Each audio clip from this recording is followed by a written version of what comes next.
Friends चलो इसको समझने के लिए एक एग्जांपल ले लेते हैं ताकि आप लोग समझ लोगे कि रिफ्रैक्शन थ्रू कंपोजिट स्लैब जब होता है तो इस तरह के क्वेश्चंस आता है। एक्चुअली जो क्वेश्चन आया था पिछली बार उसी क्वेश्चन को करवा देता हूँ डायरेक्ट। जैसे इस तरह के क्वेश्चन था स्टूडेंट, स्लैब जो है ना वो वर्टिकली रखा जा सकता है, हॉरिजॉन्टल रखा जा सकता है, doesn't matter, formula will be same for both. ठीक है, चलो दो स्लैब लेके बॉटम पे एक है, यहाँ पर मान के चलो एक ऑब्जेक्ट है, एक्चुअली वो पॉइंट दिया था। Excuse me sir. हाँ बताओ सर ठीक है, object actually bottom of the slab में है और इसी स्लैब का refractive index is equal to 2 है, इसी का रिफ्रैक्टिव इंडेक्स 1.5 है और ये जो लेंथ दिया हुआ है, thickness is given 20 centimetre and this thickness is given 10 centimetre given in the question.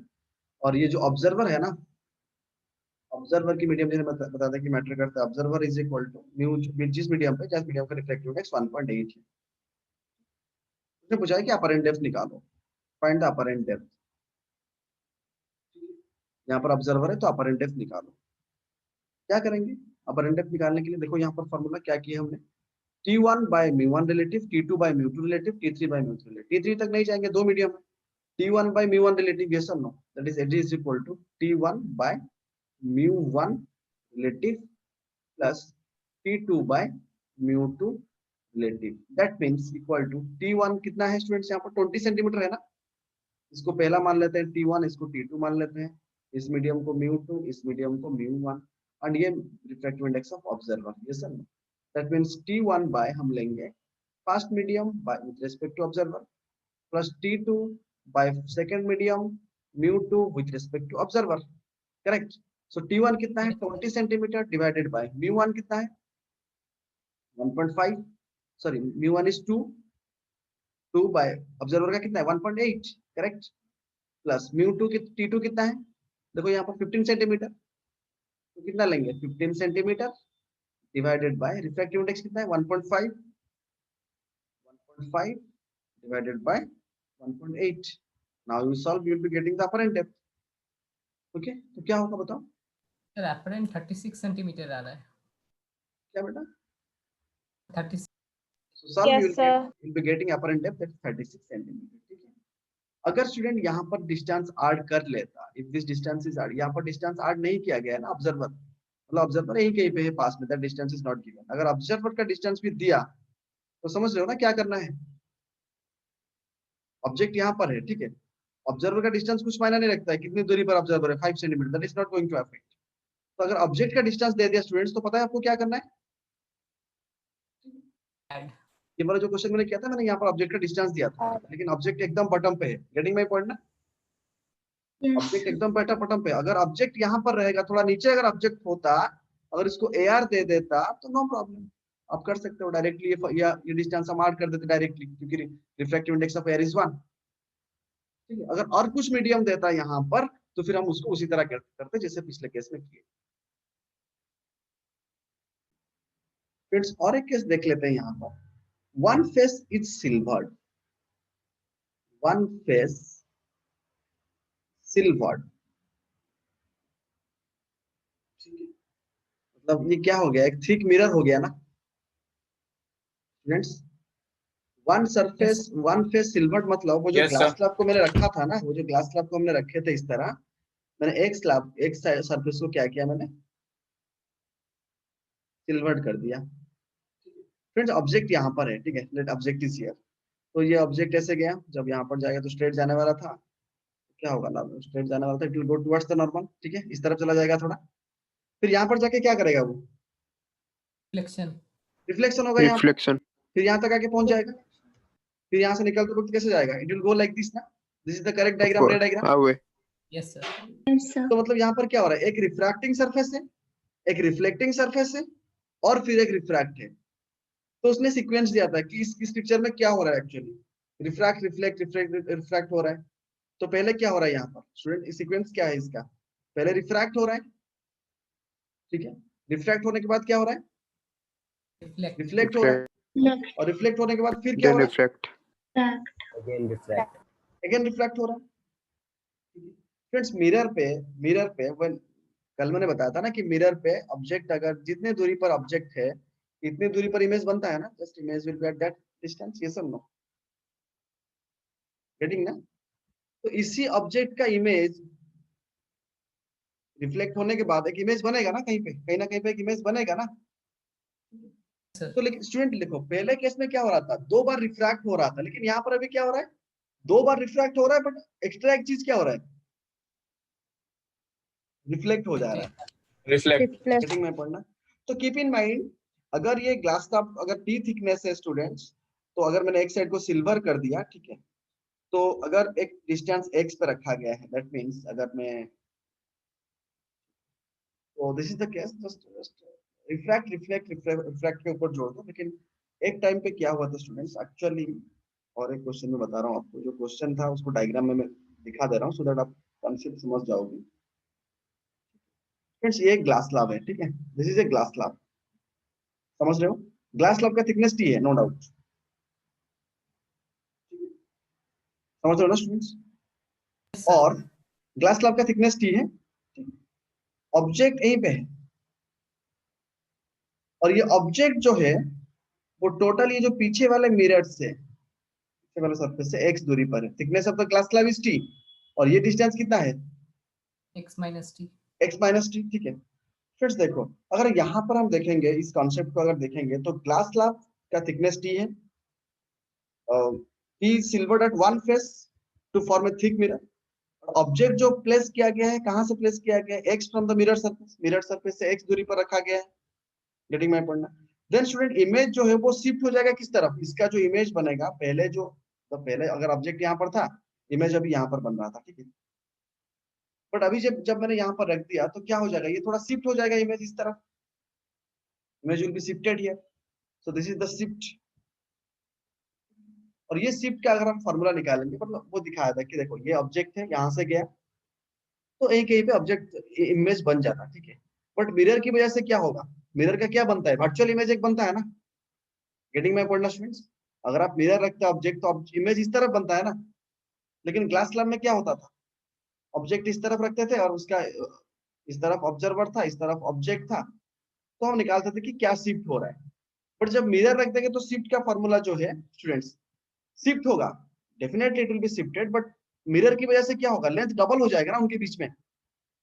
अभी यहाँ पर ऑब्जेक्ट था, यहाँ पर इमेज था, ठीक है, अभी जो शिफ्ट हुआ ये थोड़ा सा शिफ्ट होगा, इस तरफ शिफ्ट होगा या इस तरफ शिफ्ट होगा, लेकिन वो कितने बार शिफ्ट होगा, 2 बार शिफ्ट होगा, क्योंकि जब एक बार रिफ्रैक्ट हो रहा है यहाँ पर, और यहाँ पर एक बार रिफ्रैक्ट हो रहा है 2 बार, तो ये जो शिफ्ट हो जाएगा student, just keep in mind, यहाँ पर जो शिफ्ट होगा जब मिरर सरफेस बना देंगे, so that shift is equal to 2t times of 1 minus 1 by mu.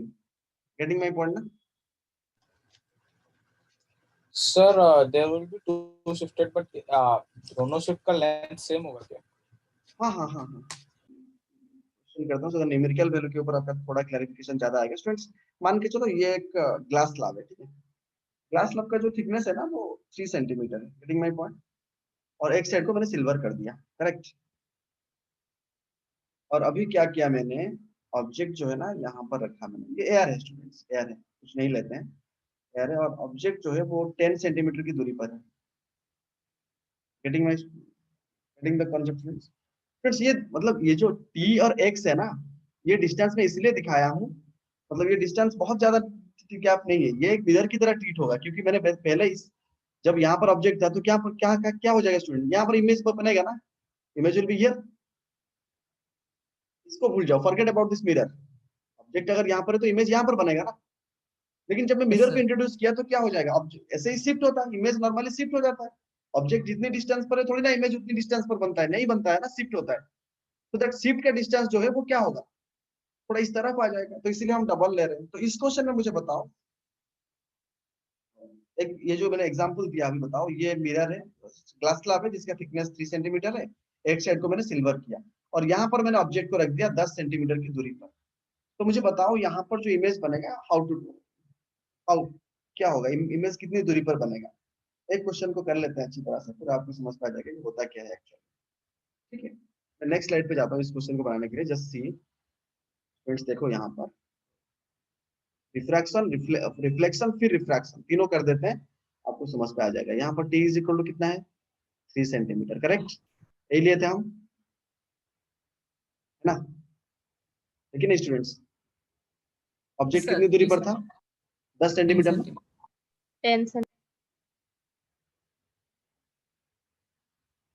10 centimeter. Okay, the same ही अभी अगर हम निकालेंगे रिफ्रैक्टिव इंडेक्स ऑफ ग्लास, पता है आपको 3/2, ग्लास इज इक्वल टू 3/2। अगर ऑब्जेक्ट यहाँ पर है स्टूडेंट्स, तो इमेज कहाँ पर बनेगा बताओ, what the image will B form. पहला इमेज कहाँ पर बनेगा, I1 कहाँ पर बनेगा, कौन सा फॉर्मूला डालेंगे हम,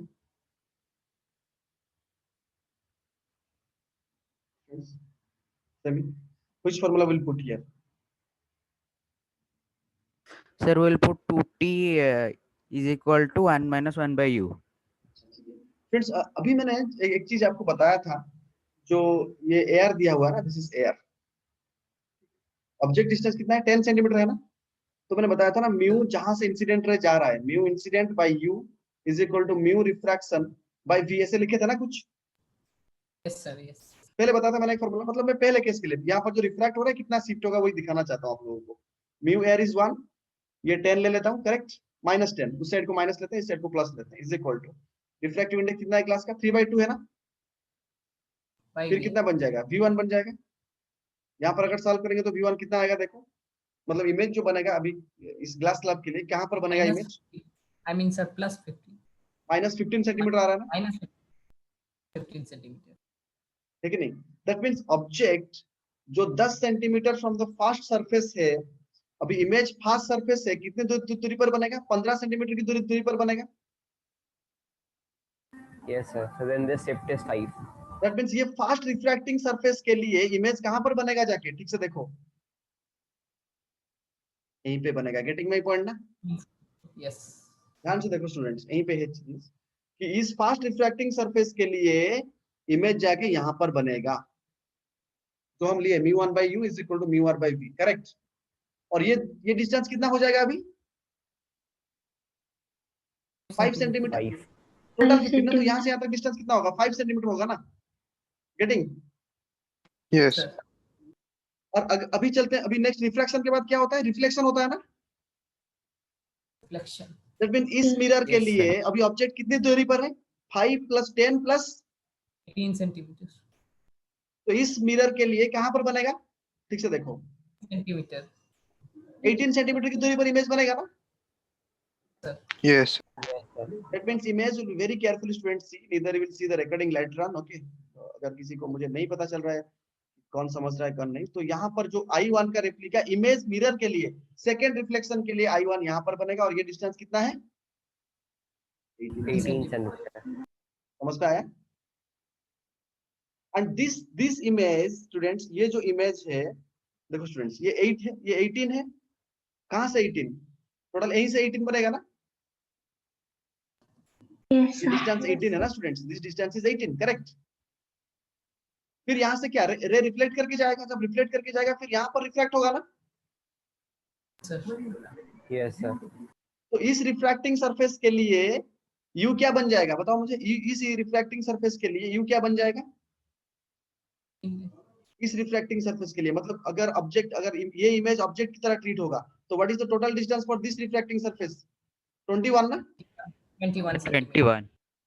तो अभी फिर वही डालेंगे, क्या वाला डालेंगे कि वो जो लिए थे μ1 by u is equal to μr by v डालेंगे, ठीक है। μ1 अभी क्या हो जा रहा है, ग्लास हो जा रहा है ना, ये वाला सरफेस पूरा ग्लास के लिए लेंगे ना μ1, 3/2 by -21 इस तरफ लेते हैं, is equal to 1 by v3, correct, समझ पा रहे हो, रिफ्रैक्शन या इस तरफ हो रहा है ना, जिस तरफ हो रहा है तो उसको ले लेंगे, तो μ1 by 3/2 -21 1/3 प्लस माइनस सिंबल, इसको माइनस ले सकते हो, इसको भी माइनस ले सकते हो, नो प्रॉब्लम, ठीक है। तो अभी v3 कितना हो जाएगा देखो सॉल्व करके, -14, -14. -14 मतलब मुझे बताओ कहां पर बनेगा, Sir, मतलब यहाँ से -14, ठीक है नहीं, यहाँ से -14 बनेगा ना, इस यहाँ से -14 बनेगा, 14 सेंटीमीटर पीछे, मतलब रिफ्लेक्टिंग सरफेस से 7 सेंटीमीटर आगे. हाँ, तो कितना हो जाएगा वो, ये टोटल 14, ये 3 चला जाएगा, तो क्या बनेगा, final image is formed at a distance of 11 centimetre behind the mirror, 11 centimeter. समझ पा रहा हूँ, तो इसका जो इमेज बनेगा तो कहां पर बनेगा, यहीं कहीं पे बनेगा, शिफ्ट I3 यहीं पे बनेगा, यहाँ पर उसी साइड पे बना था ना, सेम साइड पे, बना था कि नहीं Sir. Hmm. स्टूडेंट? ये बन जाएगा, ये हो जाएगा फाइनल 11 सेंटीमीटर पे। समझ पा रहे हैं? 11 सेंटीमीटर पे फाइनल इमेज बनेगा। बट देखो यहाँ पर ये 10 प्लस 3 कितना, 13 ना? 13. 10 प्लस 3 कितना, 13। बट डायरेक्टली इतना थोड़ी ना हम एग्जाम पे करेंगे। ये जो फॉर्मूला मैंने बताया उसी को नजर में रखते हुए ही बताया। डायरेक्टली अगर ये फॉर्मूला हम डालेंगे तो देखो शिफ्ट जो है कितना हो जाएगा। शिफ्ट का क्या फॉर्मूला हम देखिए, 2t1 - 1 बाई म्यू ना, 2 into thickness of glass slab कितना, 3 है ना स्टूडेंट्स? 3. Sir, 3. 1 - 1 2 बाई 3, 3 बाई 2 था, उसको रेसिप्रोकेट कर दिया। सॉल्व करने से कितना आ रहा है देखो, से 2 आएगा। मतलब शिफ्ट 2 हो रहा है। किसके लिए? ये जो है ये ऑब्जेक्ट यहाँ पर था, 10 प्लस 3 कितना था, 13 था। 13. तो थोड़ा पीछे वाले डायग्राम पे जाओ, सी हियर, मैंने यहाँ पर ऑब्जेक्ट लिया था, मतलब ये है 13, है कि नहीं? कैलकुलेट किए, बट थोड़ी ना 13 पे बनेगा, थोड़ी मतलब 13 पे बनेगा, बट वो मिरर से कितनी दूरी पर होगा, 13 - 2 ना, 2 शिफ्ट करेगा ना अभी। ये Yes, शिफ्ट sir. शिफ्ट का फॉर्मूला मैंने बताया था ना, 2, तो 13 - 2, तो क्या कितना डिस्टेंस हो गया ये, 11 सेंटीमीटर ना। 11. Yes, sir. तो इसको मैंने 3 चीज करके दिखाया, एक बार रिफ्रैक्ट किया, फिर रिफ्लेक्शन किया, फिर रिफ्रैक्ट किया, तीनों करके हमने सॉल्व करके 13 देखे, और यहाँ पर डायरेक्टली 2 सेंटीमीटर कर दिया, मतलब शिफ्ट होगा 2 सेंटीमीटर। अगर पूछा होगा तो कितने दूरी पर ना, ये 13 डिस्टेंस है टोटल, यहाँ पर 13 है टोटल, ठीक है, नो प्रॉब्लम। 13 2 शिफ्ट कर जाएगा तो मिरर से 11 सेंटीमीटर बिहाइंड बनेगा, ठीक है। तो finally final image, right, final image is formed at a distance, final image is formed at a distance of 11 centimeter behind the mirror.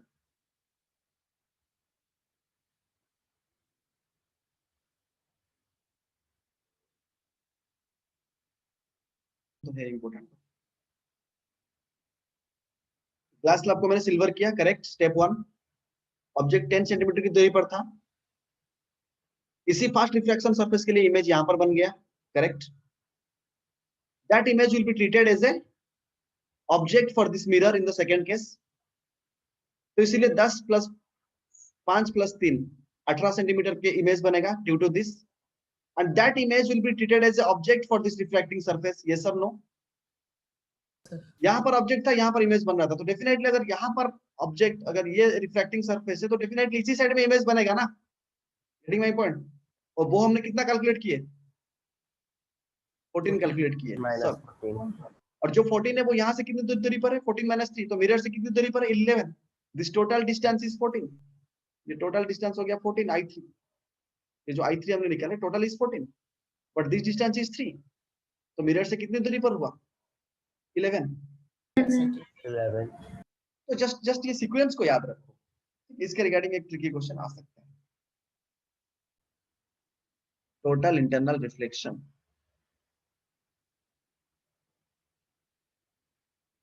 Total internal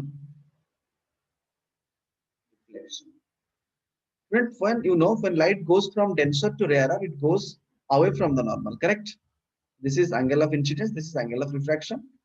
Friend, this is the denser medium, ठीक है, ये जो है वो denser medium है, और ये जो है वो rarer medium है। तो जब लाइट डेंसर टू रेयर जाता है, अवे फ्रॉम द नॉर्मल जाता है, तो definitely angle of incidence is less that angle of refraction. अगर मैं इसको और थोड़ा इंक्रीज करवा पाया तो ये, अगर मैंने और थोड़ा इंक्रीज करवाया इसको, तो it will again tilt in this direction, ठीक है।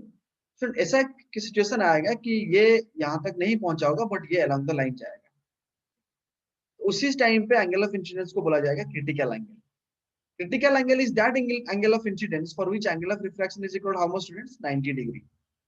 Critical angle is that angle of incidence for which angle of refraction is equal to 90 degree, ठीक है। Getting students? अगर मैंने इसको एयर ले लिया और इसको वाटर ले लिया, तो अगर मैंने यहाँ पर स्नेल्स लॉ के लिए डाला, तो sine IC by sine R is equal to क्या हो जाएगा, mu air by mu water, correct. अभी मैंने लिख दिया साइन IC, और क्रिटिकल एंगल जब लिखा मैंने तो R तो 90 हो जाएगा ना, गेटिंग, ये 90 हो गया ना students, angle bend with normal second case पे। तो sin 90 is equal to mu air is 1 by mu water is let, तब only mu, that mean sine IC is equal to कितना हो गया 1 by म्यू हो गया। तो क्रिटिकल एंगल आप निकाल सकते हो sine inverse of 1 by mu. Correct students? Friends you can find the critical angle, हाँ? और बियॉन्ड क्रिटिकल एंगल क्या होता है स्टूडेंट्स? एवरीवन लिसनिंग ना, बियॉन्ड क्रिटिकल एंगल क्या होता है? रे फिर उसी ये में आ सकता है, तुरंत वहीं पे रिफ्रैक्शन जो हो रहा था वो तुरंत रिफ्लेक्शन पे कन्वर्ट हो जाता है, ठीक है? अगेन वो angle of incidence, angle of reflection उस तरह होता है। क्रिटिकल एंगल के बारे में आइडिया जस्ट सी, जब हमने कोई भी एंगल ऑफ इंसिडेंस को, जब लाइट डेंसर टू रेयरर जा रहा है, कहां से कहां तक जा रहा है? डेंसर टू रेयरर जब लाइट जा रहा है, if incident angle is less than, if angle of incidence is less than critical angle, तो क्या होगा? रिफ्रैक्ट होगा। yes or no? क्या होगा? Refract. if critical, if incidence angle is greater than critical angle, then क्या होगा? Reflect. Total internal reflection. दोनों चीज समझ पाया? कहाँ रिफ्लेक्ट होगा, कहाँ रिफ्लेक्ट होगा, ठीक है? उसको लेके हम एक चीज मैं आपको दिखाता हूँ, जस्ट मुझे बताओ। सी सी है, मैंने यहाँ पर एक प्रिज्म लिया। Friends, you are able to see this is a prism let, okay? This is 90 degree let, this is 60 degree let, this is 30 degree, okay? मैंने यहाँ से एक रे को नॉर्मली डाला। नॉर्मली मतलब अगर मैं रिफ्रैक्ट कर रहा हूँ तो नॉर्मली वो चला जाएगा ना, गेटिंग माय पॉइंट? अगर मैंने एक रे को नॉर्मल इंसिडेंट किया 90 डिग्री पे तो वो स्ट्रेट चला जाएगा, ये सर नो? Yes sir. तो जहां पर गिरा वहां पर फिर हम क्या करेंगे? यहाँ पर नॉर्मल बनाते हैं, तो यहाँ पर एंगल ऑफ इंसिडेंस कितना हो गया? What is the angle of incidence here students? 60 degree. ठीक से देखो, ये 90 है, ये 60 है, ये 30 है, तो ये कितना हो गया? 60 degrees. तो इस सरफेस पे सबसे इंपॉर्टेंट चीज है कि रिफ्रैक्ट होगा कि रिफ्लेक्ट होगा?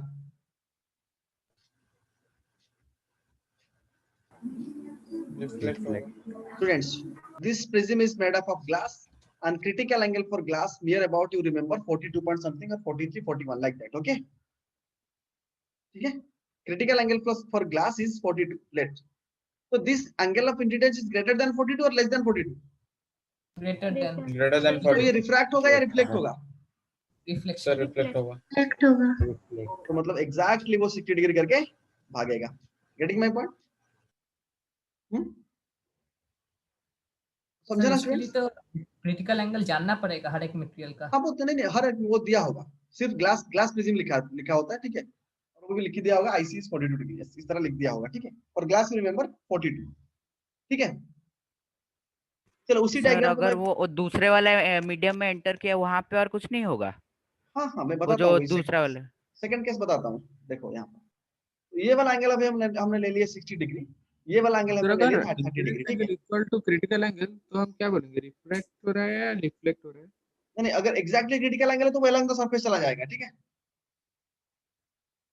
नेक्स्ट क्वेश्चन देखो स्टूडेंट्स, ये मैंने इंसिडेंट किया 90 डिग्री करके, ठीक है? तो अभी यहाँ पर नॉर्मल बनाते हैं, तो इंसिडेंट रे कितना है यहाँ पर? इंसिडेंट ये 30 है, ये 60 है, तो एंगल ऑफ इंसिडेंस कितना हुआ? 30 degrees. 30 That degree. means angle of incidence is equal to 30 degree, which is less than IC ना? Yes sir. तो रिफ्रैक्ट होगा कि रिफ्लेक्ट होगा? Refract. रिफ्लेक्ट होगा। तो इस तरह कुछ भी एंगल करके चला जाएगा। Got it ना? नो सर मैं पूछ रहा था Got it, वो जो 60 डिग्री में रिफ्लेक्ट हुआ हाँ, और एक मीडियम में एंटर करेगा ना, वहां पे और कुछ नहीं होगा? कहाँ पर? इस मतलब जो point पे या इस point? नीचे वाला मीडियम है, पहले वाले केस में नीचे वाले पहले वाला- मीडियम में जो। ओए, at this point, yes sir calculate करो आप, देखो कैलकुलेट करो, ये along the normal ये साथ जा रहा है, देखो ये परपेंडिकुलर हो जाएगा, क्योंकि अगर ये 60 हुआ, ये नॉर्मल है, ये कितना हो जाएगा? सर ये हो जाएगा 30 डिग्री। 30 हो गया 60, तो यहाँ पर एंगल ऑफ इंसिडेंस कितना हो जाएगा? सर 120 तो हो जाएगा सर यहाँ से। तो यहाँ पर एक नॉर्मल ड्रा कर दो आप, 60 जस्ट ड्रॉ ए नॉर्मल, ठीक है? नॉर्मल ड्रा करने के बाद आपको पता चल जाएगा। चलो अब डायमेंशन लेके डायग्राम बनाते ओके हैं। सर। नॉर्मल ड्रा करके मेजर करो, दैट इज द रीजन तो डायमंड डाइजल्स, क्योंकि बार बार इंटरनल रिफ्लेक्शन होता है। गेटिंग माय पॉइंट ना?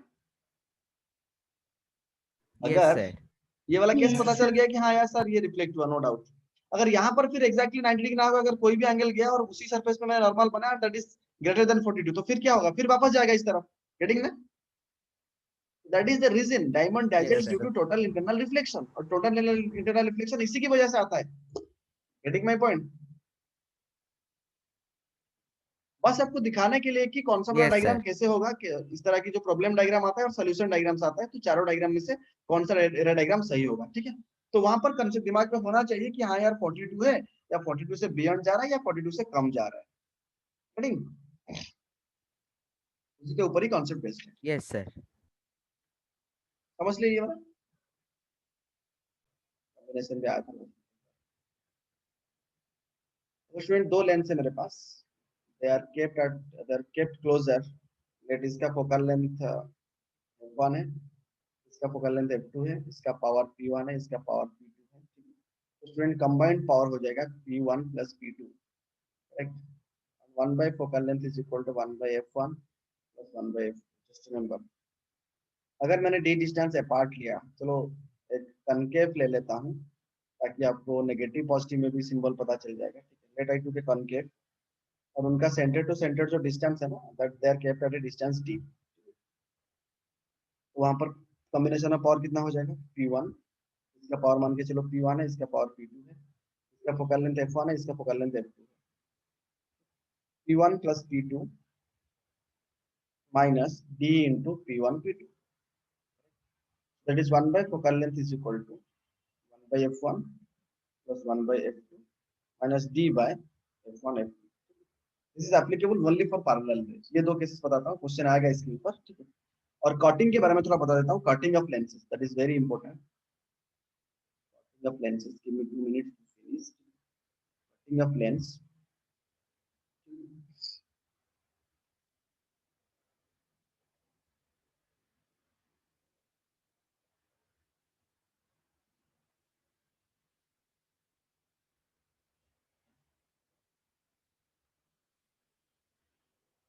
मैंने इस तरह कट किया उसको, तो अभी ये दो हिस्से में बढ़ जाएगा। ठीक है, बताएंगे बाद में।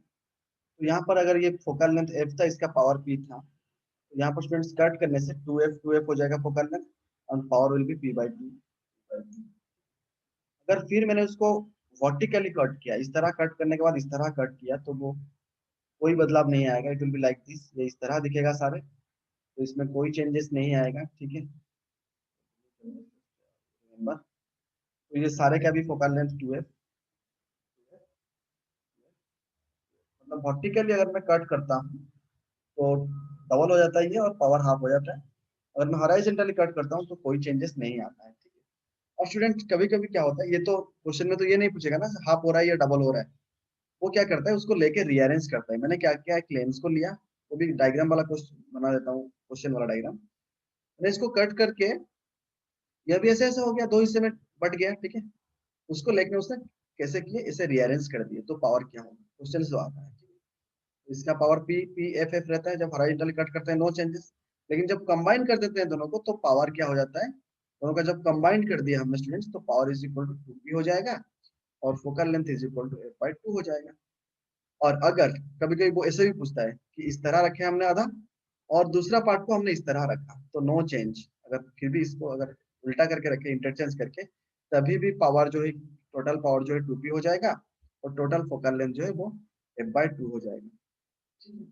और स्टूडेंट सबसे इंपॉर्टेंट चीज ये है कि जो इस तरह कट किए थे ना हम, we have cut it like that, उसको मैं ऐसे प्लेस करूं, ऐसे ऐसे करके प्लेस करूं तभी नो प्रॉब्लम, उसको मैं ऐसे ऐसे करके प्लेस करूं तभी नो प्रॉब्लम। ठीक है, इसको अगर ऐसे ऐसे करके भी प्लेस करूं, एक को इस तरह कर दिया एक, ठीक है, और दूसरा को इस तरह कर दिया एक, नो प्रॉब्लम। मैंने एक बार हॉरिजॉन्टली कट करने के बाद किस तरह भी उल्टा करके रखूं, their focal length and power is not going to change. Remember this much for today.